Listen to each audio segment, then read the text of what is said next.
ওই কে আছিস? আরে পূজাকে ডেকে নিয়ে আয়, ওর শ্বশুর বাড়ি থেকে লোক এসেছে তো। আমি যাচ্ছি বাবু। আরে হ্যাঁ হ্যাঁ, তাড়াতাড়ি যা। যেন কচ্ছপের মতো হাঁটছে। তাড়াতাড়ি যেতে বলছি, যেন কানে কথা যাচ্ছে না।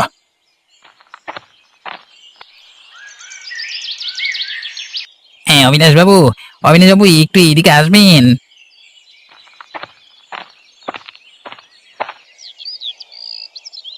কি হয়েছে বল তাড়াতাড়ি। তোর দ্বারা একটা কাজও ঠিক মতো হয় না। বললাম তাড়াতাড়ি পূজাকে ডেকে আনতে, সেটা না করে এইদিকে ডাকছিস কেন বলতো?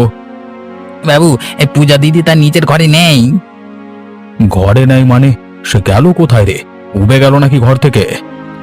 বাবু, ঘরে মানে বাড়ির কোথাও নেই। কোথাও খুঁজে পাওয়া যাচ্ছে না তাকে। বলিস কি খগেন? গেল কোথায় পূজা? হ্যাঁ, মনে হয় পালিয়ে গেছে অন্য ছেলের সাথে। খগেন, মুখ সামলে কথা বল। যত বড় মুখ নয় তত বড় কথা। মেরে মুখ ভেঙে দেবো কিন্তু তোর। এখনই তো সবাইকে জানাতে হবে বাবু। একদমই না, একদমই না। কথাটা যেন কাক পক্ষীতেও টের না পায়। যদি টের পেয়ে যায় তাহলে সেদিনই তোকে আমি জ্যান্ত পুঁতে ফেলবো বলে দিলাম। কথাটা মাথায় রাখিস।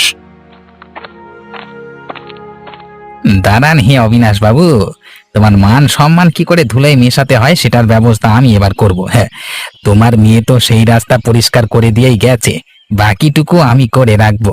তখন আর গায়ের লোকের কাছে মুখ দেখাতে পারবো না। হ্যাঁ।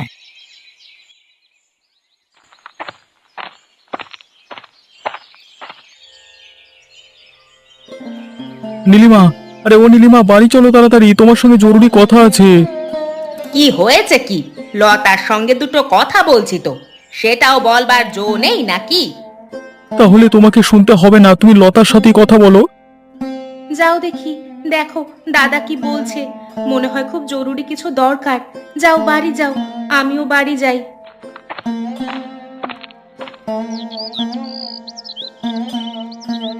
আচ্ছা নীলিমা, তুমি কিছু শুনতে পাও অবিনাশ বাবুর বাড়ির খবর? মোলো যা। অবিনাশ বাবুর বাড়িতে কাজ করছিলে তো তুমি, আমি কোথা থেকে খবর পাবো? জানো নীলিমা, অবিনাশ বাবুর মেয়ে পূজা, আরে সে আজকে ভোরবেলায় পালিয়ে গেছে কোন একটা ছেলের সাথে। বলো কি তুমি? খবরটা সত্যি? হ্যাঁ, একদম খাঁটি সত্য কথা। আরে আমি তো নিজের কানে শুনে এলাম সেই কথা। তাহলে তো এ খবর আর চাপা রাখা যাবে না। গ্রামের সবাইকে এই খবর আমি বাড়ি বাড়ি গিয়ে বলে আসি। একদম না, তুমি এ কাজ করতে যাবে না। অবিনাশ বাবু জানতে পারলে তোমাকে আস্ত চিবিয়ে খাবে। না না, আমি এ সুযোগ কিছুতেই মাঠে মারা যেতে দেব না। আমি এর সৎ ব্যবহার করবই। যেও না, যেও না, খুব বিপদে পড়বে কিন্তু, কথা শোনো। খগেন, আরে ও খগেন, তাড়াতাড়ি সমস্ত চাকর আর চাকরানিদের ডেকে নিয়ে আয়। আমার একটা জরুরি তলব আছে।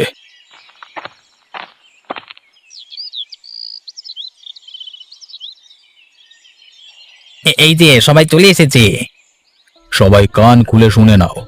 আমার মেয়ে যে বাড়ি থেকে পালিয়ে গেছে, এই খবর যেন চার দেওয়ালের বাইরে না যায়। যে এই খবর পাঁচ কান করবে তাকেই আমি আমার বাড়ির পেছনে যে ঝোপটা আছে, ওই ঝোপটায় জ্যান্ত পুঁতে দেব। কাক পক্ষী তো টের পাবে না। কি সবাই কান খুলে শুনে নিয়েছো তো? যাও যাও, এবার যে যার কাজে যাও। আচ্ছা খগেন, সবাইকে তো দেখলাম কিন্তু রতনকে তো দেখতে পেলাম না। আছে হয়তো কোথাও, এখানে নেই। না খগেন, আমার মনে হচ্ছে ও বাড়ি থেকে চলে গেছে। এবারটা যদি আবার সব কথা বলে দেয়। না না, ছাড়ুন তো। আরে ওর তো প্রাণের ভয় আছে নাকি? আপনি এখন ভাবুন পূজা কোথায় গেল। সে কি এ গায়ে আছে না নেই? আহাম্মক, সেটা কি আমার খোঁজ নেওয়ার দায়িত্ব না তোমার? আগে হুজুর আমার। তাহলে সঙ্গের মতো দাঁড়িয়ে না থেকে যাও। যত সব আমার কপালে এসে জুটে থাকে।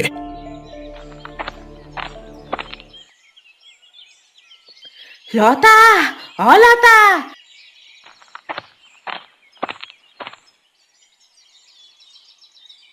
শুনেছ কি হয়েছে অবিনাশ বাবুর বাড়িতে? কি হয়েছে? কই কিছু শুনিনি তো এখনো। কি করে আর শুনতে পাবে গো? ওই অবিনাশ বাবু আর খগেন মিলে সবাইকে হুমকি দিয়ে রেখেছে, তাই তো কেউ কিচ্ছু জানতে পারেনি। তা তোমাকে কে বললো অবিনাশ বাবুর বাড়ির ভেতরের কথা? কে আবার? আমাদের উনি তখন আমাকে ডেকে নিয়ে গেল না, তখনই তো বলল। তা আসল কথাটা এবার বলো। আরে অবিনাশ বাবুর মেয়ে পূজা, ও তো কাউকে কিছু না বলে পালিয়ে গেছে গো। বলো কি তুমি নীলিমা? ওর তো অন্য জায়গায় বিয়ে ঠিক হয়েছিল মনে হয়। হ্যাঁ হয়েছিল তো, কিন্তু কি দিনকাল যে পড়েছে দেখো, কাউকে কিচ্ছু বলবার কওয়ার বালাই নেই, নিজেরা যা মনে করেছে তাই করে ফেলছে, মুখে একেবারে চুনকালি লাগিয়ে দিচ্ছে বাপ মায়ের। ছি ছি ছি ছি ছি ছি। ও নীলিমা, কার সাথে গেছে কিছু জানতে পারলে? এই এই নীলিমার কাছে কোনো খবর থাকবে না তা কখনো হয় নাকি? এই পাড়ার ওই পলাশের সঙ্গে। আমাদের উনি তো এই সব সম্বন্ধে কিছুই জানে না, ওনাকে তো সব বলতে হবে। দেখো নীলিমা, তুমি আমাকে কথাটা বলেছো বলেছো, আর কাউকে বলতে যেও না যেন। অবিনাশ বাবুর খুব খারাপ লাগবে, সবাই নানা কটু কথা বলবে ওনাকে। না না, তা আবার কেউ করে নাকি? আমি তো কাউকেই বলবো না, তোমার সঙ্গে আমার সব রকমের কথাবার্তা হয় বলে তোমাকেই শুধু বললাম। নীলিমা, কথাটা কিন্তু মনে রেখো। দেখো, বেশি জ্ঞান দিতে এসো না। শুনছে আবার তোমার জ্ঞান। তুমি তোমার নীতি তোমার কাছেই রাখো, আমার দরকার নেই ওই রকম জ্ঞানের। আমি তো সবাইকেই বলে বেড়াবো, ওনার মুখে যদি আমি না কালি লাগাতে পারি তো আমার নামও নীলিমা নয়। কি খগেন, কোনো খবর এনেছো কি? হ্যাঁ নিশ্চয়ই এনেছি। বলো, আমার মেয়ে কোথায়, কিভাবে, কেমন আছে? আপনার মেয়ে যা গরিব ঘরে গেছে সেটা আমি বলে বোঝাতে পারবো না, খুব কষ্টে সৃষ্টে দিন চালাচ্ছে। ও পাড়ার পলাশের বাড়ি গেছে। আমার মেয়ে হয়ে, গ্রামের মোড়লের মেয়ে হয়ে সে কষ্টে শিষ্টে দিন চালাচ্ছে? আমি কিছুতেই তাদের মেনে নেব না কোনোদিন। একমাত্র মেয়ে হয়ে বাবার মুখে চুনকালি মাখানো, অমন মেয়ে থাকবার থেকে না থাকা অনেক ভালো। এই তো আগুন লেগেছে, এবার দেখুন আগে আগে কি হয়। আপনাকে আর আপনার মেয়ের সাথে কোনো সম্পর্কই রাখতে দেব না। হ্যাঁ, কিছু বললে খগেন? না না কিছু বলিনি। আপনার মেয়ে সে কিনা শেষে এরকম করলো, জি জি জি জি, আপনার মান সম্মান একেবারে ধুলোয় মিশিয়ে দিল। এবার আপনার মুখের দিকে তাকালো না একবারও। কে বোঝাবে বলো? ওরা যদি বুঝতো তাহলে আজকে আর এই দিন দেখতে হতো না। কত মানুষের সামনে আমার নাক কান কাটা গেল। সে তো আর কি বলবো। কিন্তু আমার নাম অবিনাশ, আমি এই গায়ের মাথা। আমি কখনো কারোর সামনে মাথা নত করিনি, কাউকে কৈফিয়ত দিইনি, আজও দেব না। তাতে যদি আমার মেয়ের সাথে আমার সম্পর্ক বিচ্ছিন্ন করতে হয় তো আমি তাতেও রাজি। আপনি একদম রাখবেন না হুজুর, একদম রাখবেন না।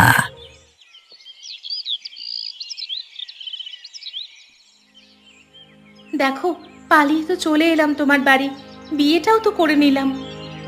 হ্যাঁ, কিন্তু তাতে কি হয়েছে? কিচ্ছু হয়নি, আজ বড্ড বাবার কথা মনে পড়ছে। তাহলে তুমি না আসলেই তো পারতে। এভাবে বলছো কেন? দেখো, কতদিন হয়ে গেল বাবার সঙ্গে কোনো যোগাযোগ নেই, বাবার মুখটা পর্যন্ত কতদিন দেখিনি। খুব মন খারাপ করছে আমার। করি আর কি হবে বলো? তোমার বাবা কি এখনো হাত পা গুটিয়ে বসে আছে ভাবছো? সে থাকবে না জানি, তাও তুমি এতক্ষণ কোথায় গেছো না গেছো সব খবর উনি পেয়ে গেছেন। ওই যে তোমার বাবার গুপ্তচর খগেন কাকা আছে না, ও এতক্ষণ সব জানিয়ে দিয়েছে দেখো। তাহলে এইবার কি হবে? খগেন কাকা তো খুব ভালো লোক নয়, হয়তো ওই বাবার কানে বিষ ঢালছে, তাই বাবা আমাদের খোঁজ নিচ্ছেন না। তুমি এত চিন্তা করো না, একদিন সব ঠিক হয়ে যাবে। সেই দিন খগেন কাকাও তার কুকর্মের শাস্তি পাবে। তুমি দেখো, সেই দিন তোমার বাবাও সব মেনে নেবেন। তোমার কথাই যেন সত্যি হয়।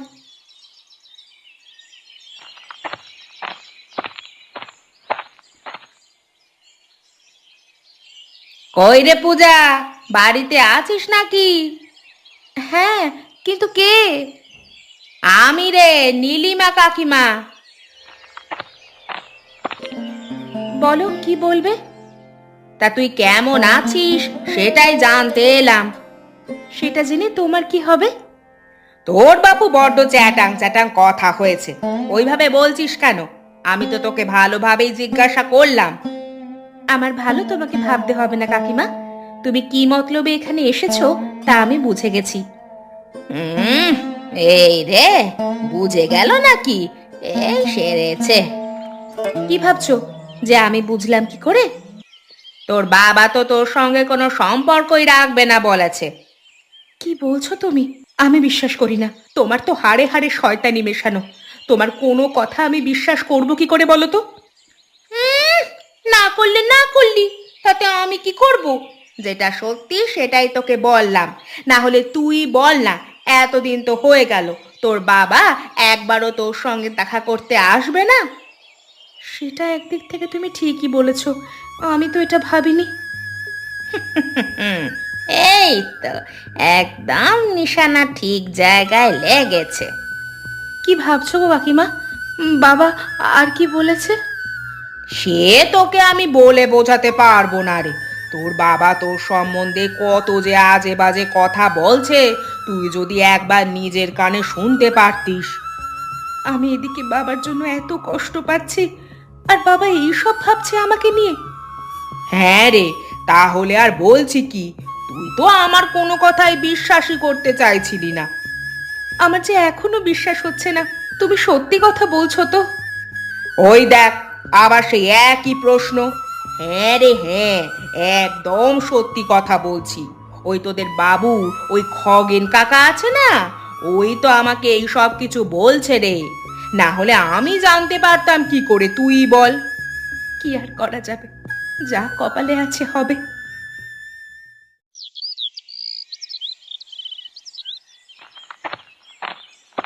বৌদি, বৌদি শোনো শোনো।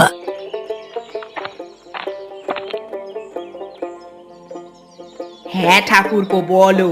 আমি তো তোমার কাছেই যাচ্ছিলাম, তোমাকে খুব গুরুত্বপূর্ণ খবর দেওয়ার আছে। হ্যাঁ হ্যাঁ, বলো বলো, ওটা শোনার জন্যই তো অপেক্ষা করছিলাম। আমি গিয়েছিলাম পূজার বাড়ি, ওর কানে যা মন্ত্রণা দেওয়ার আমি দিয়ে চলে এসেছি। বাহ, ভালো কাজ করেছে তো। ও সব বিশ্বাস করে নিয়েছে তো, হ্যাঁ। মুখ চোখ দেখে তো মনে হচ্ছে যে বিশ্বাস করে নিয়েছে। তাহলে রাস্তা পরিষ্কার, এবার অবিনাশ বাবুর নিজের বলতে আর কেউ রইল না। হ্যাঁ, উনি আমাদের অনেক শাস্তি, অনেক অপমান করেছেন। এইবার সব কিছুর প্রতিশোধ নেওয়ার পালা। একদম। আমি তো গায়ে প্রায় রটিয়েই ফেলেছি। এবার দেখো না, অবিনাশ বাবুর মান সম্মান কেমন জুতোর তলায় পিষে মারি। উনি তার লোক লজ্জায় বাইরে বেরোতে পারবেন না, সেই সুযোগ নিয়ে আমরা ওনার নাম ভাঙিয়ে নানা কাজ হাসিল করব। হ্যাঁ, তোমার দাদাকেও আমাদের দলে টানতে হবে। হ্যাঁ, কিন্তু রতন দা তো ওই বাড়িতে কাজ করে, ওর উপর অবিনাশ বাবুর সন্দেহটা একটু বেশি হবে। আগে ওকে কিছুদিন চুপচাপ থাকতে হবে, তারপর আস্তে আস্তে ওকে আমাদের দলে টানবো, বুঝলে? ঠিক আছে, তাই হবে। তোমার কথা মতোই কাজ হোক। এবার আমাদের পরের কাজটা কি হবে গো ঠাকুরপো? ওটা ভেবে তোমাকে পরে জানিয়ে দেবো, ঠিক আছে? ঠিক আছে, তাহলে আমি এখন যাই।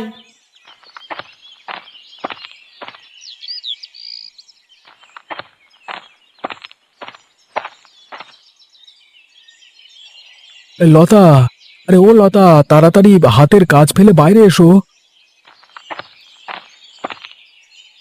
কি কি হলোটা কি? অত হাঁক ডাক করছো কেন? আমি যা সব শুনে এলাম এখনো পর্যন্ত আমি আমার নিজের কানকে বিশ্বাস করতে পারছি না। আরে বলবে তো কি হয়েছে? এই গায়ে রটানোর পেছনে নীলিমার হাত থাকবে জানি, কিন্তু খগেনও আছে গো এর মধ্যে। খগেন তো অবিনাশ বাবুর খাস লোক, উনি এইভাবে পিছনে ছুরি মারছে। আর নীলিমার কথা বলো না তো, ও আমাকে খবরটা দিতে এসেছিল। এখানেই তো বলে গেল, যদি না রটিয়ে ছেড়েছে এই খবর, তাহলে ওর নাম নাকি নীলিমা নয়। তাই নাকি? একটা কথা কি জানো তো, ওই যে অবিনাশ বাবু যাদের উপকার করেন না, তারাই আবার পেছন থেকে ওনাকে ছুরি মারেন।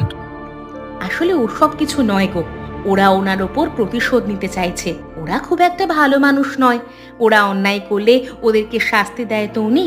এখন ওরা ওনাকে বাগে পেয়েছেন, তাই সেই সুযোগ আর হাতছাড়া করতে চাইছে না। একদম ঠিক কথা বলেছো তুমি বউ। আমি একটা কথা ভাবছি জানো, আমি এই সমস্ত ঘটনা অবিনাশ বাবুকে জানিয়ে দেব, যাতে ওনার কোনো ক্ষতি না হয়। হ্যাঁ, তাই ভালো হবে। তাই তুমি যাও। হ্যাঁ, একজন গ্রামবাসী হিসেবে এটাও তো একটা কর্তব্য, বলো? হ্যাঁ গো, তুমি বলো গিয়ে সমস্ত কথা।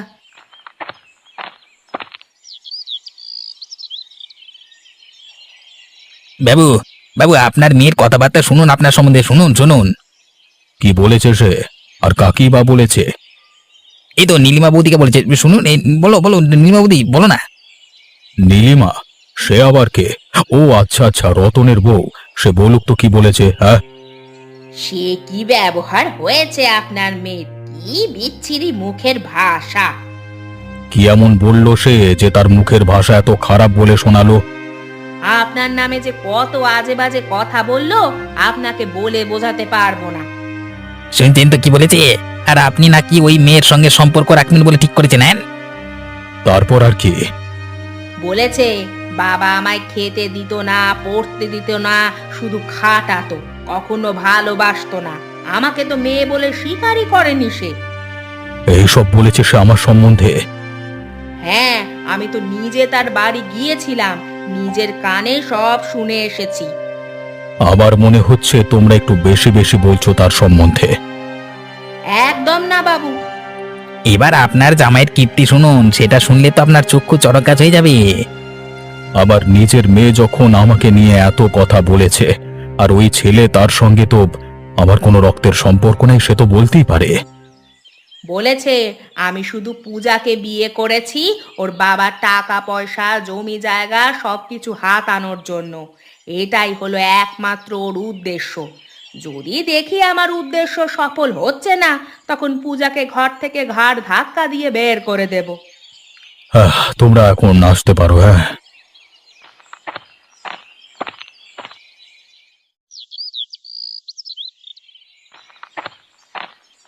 অবিনাশবাবু, অবিনাশবাবু, আপনার খুব বিপদ।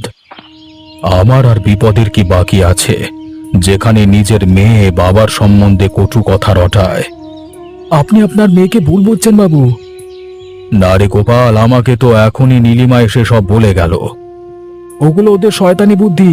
পূজা আপনার নামে কিছু বলেনি, ওরা সব বানিয়ে বানিয়ে বলেছে। না রে, সবই সত্যি। নীলিমা যদি একা আমাকে কথাগুলো বলতো তাহলে আমি বিশ্বাস করতাম না, কিন্তু তার সাথে তো খগেনও ছিল, আর ওকে আমি খুব বিশ্বাস করি। ও আমার খুব বিশ্বস্ত লোক। ওটাই তো আপনার সমস্যা, আপনি যাকে বিশ্বাস করতে শুরু করেন তো তাকে একেবারে অন্ধবিশ্বাস করে ফেলেন। তাহলে তোর কথাই যদি আমি বিশ্বাস করি, তাহলে খগেন এই কথাগুলো কোথা থেকে জানলো তুই বলতো? আপনি মন দিয়ে শুনুন আমার কথা। নীলিমা আপনার মেয়ের বাড়ি গেছিল, সেখানে আপনার নামে তাকে যা তা বলে এসেছে, আবার এখানে এসে আপনার মেয়ের নামে আপনার কান ভাঙাচ্ছে। আর নীলিমার সঙ্গে হাতে হাত মিলিয়েছে আপনার প্রিয় মুখপাত্র খগেন। কি সব বলছিস তুই গোপাল? হ্যাঁ বাবু, আমি সব নিজের কানে শুনেছি বলেই আপনাকে সাবধান করতে এলাম। ওদের ফাঁদে পা দিয়ে আপনি একদম নিজের মেয়েকে অবিশ্বাস করবেন না। ও আপনার নিজের সন্তান, দয়া করে ভুল ক্ষমা করে দিয়ে ওকে আর জামাইকে সসম্মানে নিজের বাড়িতে ফিরিয়ে আনুন। তুই আবার চোখ খুলে দিলি গোপাল। এবার খগেন আর নীলিমার শাস্তি পাওয়ার পালা। হ্যাঁ, তখন আমিও থাকবো আপনার সাথে।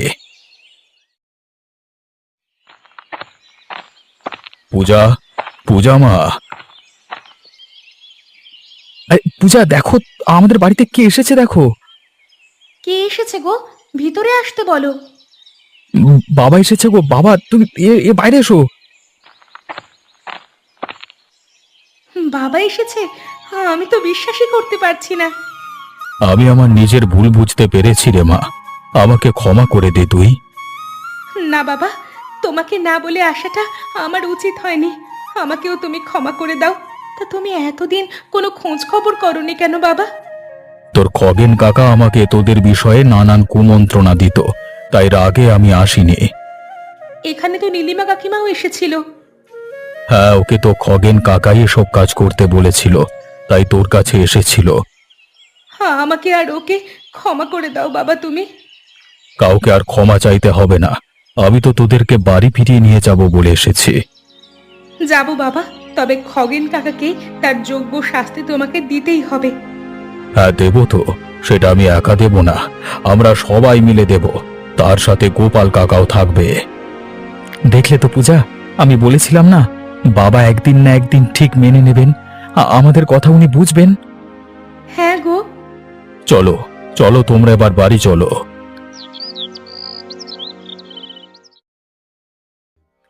কই কই খগেনদা, আমাদের সব ফন্দি কি মাঠে মারা গেল নাকি? কেন, কি হয়েছে? চোখে নেবা হয়েছে নাকি?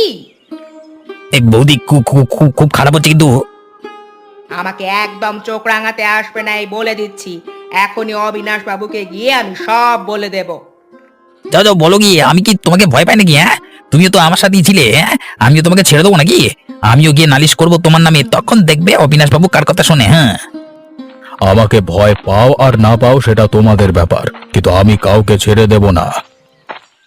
কে রে? তোর বাপ। বাবু, আপনি? হ্যাঁ আমি। কেন, তুই কাকে ভেবেছিলিস? রতনকে? না না, মানে ভাববো কেন? মানে আমি তো আপনার জন্য মানে আরো অনেক খবর এনেছি, সেটাই বলছিলাম আর কি। মানে দেখো তো আমি কাদেরকে নিয়ে এসেছি। এদের কি করতে নিয়ে এসেছেন? একদম ভালো মানুষ নয় না? আপনাকে তো নীলিমা সবকিছুই বললো, তারপরেও আপনি এদেরকে নিয়ে এসেছেন। মানে আপনি এদেরকে মেনে নিয়েছেন? মানে কে আছিস? একটু চুন আর কালি নিয়ে আয় তো। আজকে ওদেরকে একটু ভালো করে সাজিয়ে দিই। কতদিন কাউকে সাজাইনি আমি, আজকে খুব মন চাইছে।